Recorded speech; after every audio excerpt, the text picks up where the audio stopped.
오늘 우리에게 주시는 하나님의 말씀은 예레미야서 36장 1절에서 19절까지입니다. 유다의 요시야 왕의 아들 여호야김 제4년에 여호와께로부터 예레미야에게 말씀이 임하니라. 이르시되 너는 두루마리 책을 가져다가 내가 내게 말하던 날 곧 요시야의 날부터 오늘까지 이스라엘과 유다와 모든 나라에 대하여 내가 내게 일러준 모든 말을 거기에 기록하라. 유다 가문이 내가 그들에게 내리려 한 모든 재난을 듣고 각기 악한 일에서 돌이키리니 그리하면 내가 그 악과 죄를 용서하리라 하시니라. 이에 예레미야가 네리야의 아들 바룩을 부르매 바룩이 예레미야가 불러주는 대로 여호와께서 그에게 이르신 모든 말씀을 두루마리 책에 기록하니라. 예레미야가 바룩에게 명령하여 이르되 나는 붙잡혔으므로 여호와의 집에 들어갈 수 없으니 너는 들어가서 내가 말한 대로 두루마리에 기록한 여호와의 말씀을 금식일에 여호와의 성전에 있는 백성의 귀에 낭독하고 유다 모든 성읍에서 온 자들의 귀에도 낭독하라. 그들이 여호와 앞에 기도를 드리며 각기 악한 길을 떠나리라. 여호와께서 이 백성에 대하여 선포하신 노여움과 분이 크니라. 네리야의 아들 바룩이 선지자 예레미야가 자기에게 명령한 대로 하여 여호와의 성전에서 책에 있는 여호와의 모든 말씀을 낭독하니라. 유다의 요시야 왕의 아들 여호야김의 제5년 9월에 예루살렘 모든 백성과 유다 성읍들에서 예루살렘에 이른 모든 백성이 여호와 앞에서 금식을 선포한지라. 바룩이 여호와의 성전 윗들 곧 여호와의 성전에 있는 세문 어기 곁에 있는 사반의 아들 서기관 그마랴의 방에서 그 책에 기록된 예레미야의 말을 모든 백성에게 낭독하니라. 사반의 송자요 그마랴의 아들인 미가야가 그 책에 기록된 여호와의 말씀을 다 듣고 왕궁에 내려가서 서기관의 방에 들어가니 모든 고관 곧 서기관 엘리사마와 스마의 아들 들랴와와 악볼의 아들 엘라단과 사반의 아들 그마랴와 하나냐의 아들 시드기야와 모든 고관이 거기에 앉아 있는지라. 미가야가 바룩이 백성의 귀에 책을 낭독할 때 들은 모든 말을 그들에게 전하매 이에 모든 고관이 구시의 증손 셀레마의 손자 느다나의 아들 여우디를 바룩에게 보내 이르되 너는 백성의 귀에 낭독한 두루마리를 손에 가지고 오라. 네리야의 아들 바룩이 두루마리를 손에 가지고 그들에게로 오니 그들이 바룩에게 이르되 앉아서 이를 우리 귀에 낭독하라. 바룩이 그들의 귀에 낭독하매 그들이 그 모든 말씀을 듣고 놀라 서로 보며 바룩에게 이르되 우리가 이 모든 말을 왕에게 아뢰리라. 그들이 또 바룩에게 물어 이르되 너는 그가 불러주는 이 모든 말을 어떻게 기록하였느냐? 청하노니 우리에게 알리라. 바룩이 대답하되 그가 그의 입으로 이 모든 말을 내게 불러주기로 내가 먹으로 책에 기록하였노라. 이에 고관들이 바룩에게 이르되 너는 가서 예레미야와 함께 숨고 너희가 있는 곳을 사람에게 알리지 말라 하니라. 하나님의 사랑과 은혜로 오늘 하루를 승리하시기를 예수님의 이름으로 축복합니다. 오늘 본문의 시대적 배경은 여호야김 제4년입니다. 이 시기에 바벨론의 힘은 매우 막강했습니다. 바벨론의 힘이 매우 막강했기에 이 주변 정세를 살펴본 여호야김과 그 신하들은 사태의 심각성을 깨달았습니다. 그 이유는 그들이 애굽을 믿었기 때문입니다. 그래서 9절 말씀을 보면 하나님의 성전에 나와 금식을 선포합니다. 하지만 이것은 종교 행위를 통해 국난을 타개하려는 행동이었습니다. 1절 말씀에서 하나님은 예레미야에게 말씀하십니다. 요시야 왕 때부터 오늘까지 하나님께서 계시하신 모든 말씀을 다 기록하라는 것입니다. 그런데 여기서 예레미야가 바룩을 부릅니다. 그리고 바룩에게 하나님께서 지시하신 그 모든 말씀을 두루마리에 기록하라고 명합니다. 왜 예레미야가 직접 기록하지 않고 바룩에게 기록하라고 말했을까요? 당시 예레미야는 성전에서 추방당했을 뿐 아니라 대적에게 붙잡혀 있었습니다. 그렇기 때문에 자유롭게 성전에 출입할 수가 없었습니다. 자신의 이런 상황을 설명한 예레미야는 두루마리 책에 기록한 여호와의 말씀을 많은 사람이 성전에 모이는 금식일에 그들 앞에서 낭독하라고 말합니다. 그것은 그들이 하나님의 노여움과 분노를 피하기 위해서라도 악한 길에서 돌이킬 것이라는 기대감이 있었기 때문입니다. 이 기대감은 하나님 또한 가지고 있으셨습니다. 3절 말씀을 보시기 바랍니다. 내가 그들에게 내리려 한 모든 재난을 듣고 각기 악한 길에서 돌이키리니 그리하면 내가 그 악과 죄를 용서하리라. 하나님께서는 이스라엘의 죄를 보시고 즉흥적으로 심판을 선언한 것이 아닙니다. 내가 그들에게 내리려 한 이라는 말씀은 깊은 고민 가운데 준비한 계획을 의미합니다. 즉 하나님께서는 오래 참고 기다리신 이후에 예정하신 선언이라는 것입니다. 그런데 이 재앙이 실로 무서운 것이었습니다.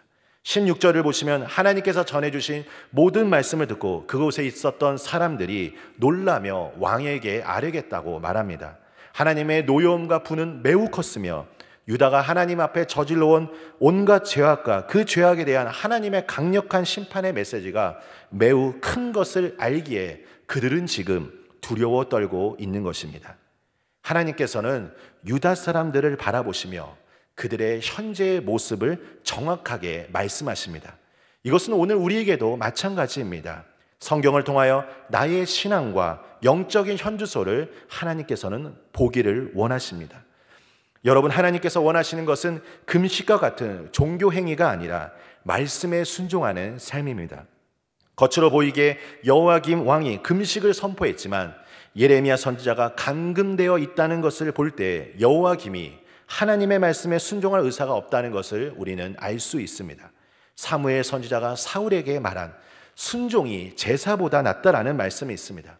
요한계시록 1장 3절에 이 예언의 말씀을 읽는 자와 듣는 자와 그 가운데 기록한 것을 지키는 자는 복이 있나니 때가 가까움이라 라고 말합니다.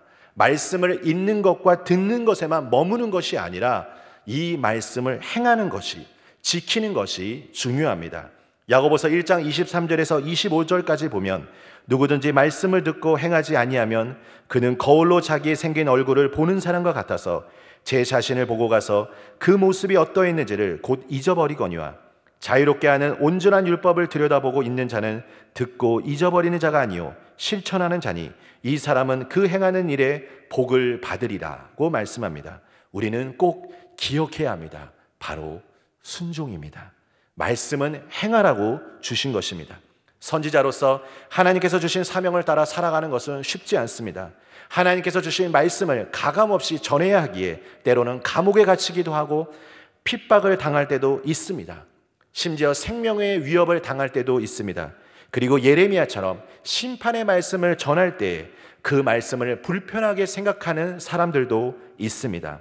하지만 여러분, 예레미야 주변에 좋은 동역자들이 있다는 것을 오늘 우리는 성경을 통해 발견할 수 있습니다. 먼저는 바룩이 있었고 적지 않은 수의 고관들이 예레미야의 예언 활동을 호의적으로 받아들였습니다. 엘리야는 갈멜사 전투에서 하나님의 능력으로 승리를 맛보았습니다. 하지만 승리 이후에 그는 낙심하였습니다. 그리고 열왕기상 19장 10절에 그가 이렇게 고백합니다. 내가 만군의 하나님 여호와께 열심히 유별하오니 이는 이스라엘 자손이 주의 언약을 버리고 주의 제단을 헐며 칼로 주의 선지자들을 죽였음이오며 오직 나만 남았거늘. 그가 지금 나만 남았다고 하나님 앞에 고백하고 있습니다. 하지만 호렙산에서 하나님께서는 그에게 말씀하십니다. 내가 이스라엘 가운데 7,000명을 남기리니 다 바알에게 무릎을 꿇지 않고 다 바알에게 입맞추지 아니한 자니라. 사랑하는 여러분, 사명을 따라 살아갈 때 여러 어려움 등을 만날 수 있습니다. 예레미야처럼 갇혀있는 상황에 놓일 수도 있습니다. 하지만 성령님이 언제나 나와 함께 하시고 하나님께서 우리의 삶 속에 동역자를 보내주신다는 것입니다. 코로나로 인해 많은 분들이 정서적으로 외로움을 느끼고 있습니다.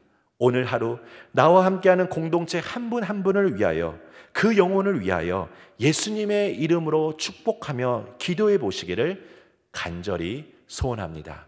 우리 시간 함께 기도하기를 원합니다. 먼저 이 시간 기도할 때 하나님의 임재를 늘 충만하게 경험하며 평소보다 더욱 하나님께 가까이 나아갈 수 있도록, 그리고 하나님 오늘 이 시간 내가 마음에 품고 있는 영혼들을 위해 중보하며 기도하는 이 시간이 될 수 있도록 우리 교단에서 코로나19 극복과 나라를 위한 100일 정오기도회를 진행하고 있습니다. 나라와 민족을 위해 합심해서 기도할 때 치유와 회복의 은혜가 임할 수 있도록, 코로나 바이러스로 인해 위축된 국민들의 마음에 평안을 줄 수 있도록 오늘 이 시간 함께 기도하며 나가도록 하겠습니다. 하나님 아버지 주님 감사드립니다. 오늘 이 시간 주신 말씀 붙들고 하나님 우리가 주님 앞에 간절히 나가기를 소망합니다. 주님 이 시간 우리에게 말씀하여 주시옵소서. 주님의 음성을 듣기를 간절히 소망합니다. 성령님 우리의 눈을 열어 주시옵소서. 하나님의 임재를 늘 충만하게 경험하며 평소보다 더 하나님께 가까이 나아갈 수 있도록 주여 축복하여 주시옵소서. 아버지 하나님 오늘 이 주신 말씀을 통해 우리의 신앙을 다시 한번 돌아보기를 원합니다. 하나님께서 원하시는 것이 순종이라는 것을 우리가 다시 한번 기억하길 원합니다. 하나님 무엇을 원하십니까? 하나님 내가 주님의 말씀에 순종하며 나아갈 수 있도록 성령님 내 모든 것들을 붙잡아 주시고 인도하여 주시옵소서. 날마다 성령의 능력으로 살아가게 하여 주시고 오늘 우리가 마음에 품고 있는 우리 신앙의 공동체 한 분 한 분을 위해 이 시간 예수님의 이름으로 축복하며 기도할 때마다 놀라운 그 자비와 긍휼이 아버지 하나님 우리가 품고 있는 그 영혼들에게 임하여 줄 수 있도록 주여 함께하여 주시옵소서. 아버지 하나님 우리 교단에서 코로나19 극복과 나라를 위한 100일 정오기도회를 지금 진행하고 있습니다. 나라와 민족을 위해 지금 기도할 때입니다. 하나님 주님의 백성들이 이 나라와 민족을 위해 부르짖으며 간구할 때마다 하나님의 온전한 치유와 회복의 은혜가 임할 수 있도록 주님 역사하여 주시옵소서. 기도의 물길이 타오르게 하여 주시옵소서. 우리 크리스찬들이 이 위기의 시기에 먼저 주님 앞에 무릎 꿇고 겸손하게 나아갈 수 있도록 주님 축복하여 주시옵소서. 그래서 우리의 기도를 통하여 우리 대한민국이 열방 가운데 하나님의 살아계심을 증거할 수 있도록 주님 축복하여 주시기를 원합니다. 코로나 바이러스로 인해 위축된 국민들의 마음에 평안을 주시옵소서. 두려워하는 사람이 있다면, 근심하는 사람이 있다면, 어려워하는 사람이 있다면 하나님 그 심령 가운데 하나님께서 찾아가 주셔서 그 마음에 세상에 줄 수 없는 하나님의 위로하심으로 평강으로 함께하여 주시기를 간절히 소망합니다. 아버지 하나님 우리가 날마다 하루의 시작을 말씀과 기도로 시작하기를 원합니다. 말씀과 기도로 주님께 간절히 나아가는 우리 모든 성도님들 될 수 있도록 주께서 이 시간 축복하여 주시옵소서. 오늘 하루도 세상에 나아가 세상 속에서 빛과 소금의 역할들을 온전히 감당할 수 있도록 주여 이 시간 축복하여 주시옵소서. 이제는 우리 구주 예수 그리스도의 은혜와 하나님 아버지의 그 크신 사랑하심과 성령 하나님의 인도교통 역사 충만하심이 말씀을 따라 순종하며 오늘 하루도 주님과 동행하며 살아가기를 원하는 하나님의 자녀들 삶 가운데 이제부터 영원토록 함께 하시기를 간절히 축원하옵나이다. 아멘.